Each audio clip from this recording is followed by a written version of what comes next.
ছবিতে বসে থাকা যেই ভদ্রলোককে দেখা যাচ্ছে, ওনার সামনের গাড়িতে ওনার স্ত্রী শুয়ে আছে। স্ত্রীর জানাজা হওয়ার কথা ছিল রাত 9টায়, কিন্তু উনি চাচ্ছিলেন না যে এত রাতে জানাজা হোক। মৃত মানুষকে যত দ্রুত সম্ভব কবর দেয়া ভালো, এই ব্যাপারটা মাথায় রেখে কাউকে বলতেও পারছিলেন না যে ওকে আরো একটু থাকতে দাও আমার সামনে, আমি এখনো ওকে বিদায় জানাতে প্রস্তুত না। এমন মুহূর্তে ওনার ছোট ছেলেটি হয়তো বাবার মনের ভাষা বুঝে ফেলেছিল। তারপর পরিবারের সিদ্ধান্ত হলো জানাজা হবে সকালে। আরো কিছুটা সময় যেন স্ত্রীর পাশে থাকতে পারেন এই মানুষটি, যে সারা জীবন ভালোবেসেছেন এবং মৃত্যুর পরেও স্ত্রীকে একা ফেলে যেতে পারছেন না। সবাই চলে গেছে, রাতে কেউই পাশে নেই, কিন্তু ভদ্রলোক গাড়ির পাশে বসে আছেন চুপচাপ, যেন স্ত্রীর সাথেই কথা বলছেন। কোনো শব্দ নেই, কোনো কান্না নেই, শুধু একা নীরব সঙ্গ।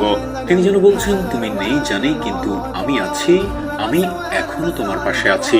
এটা কেবল ভালোবাসা না, এটা সঙ্গ, এটা প্রতিশ্রুতি, এটা এমন এক সম্পর্ক যেখানে মৃত্যুর সীমানা নয়।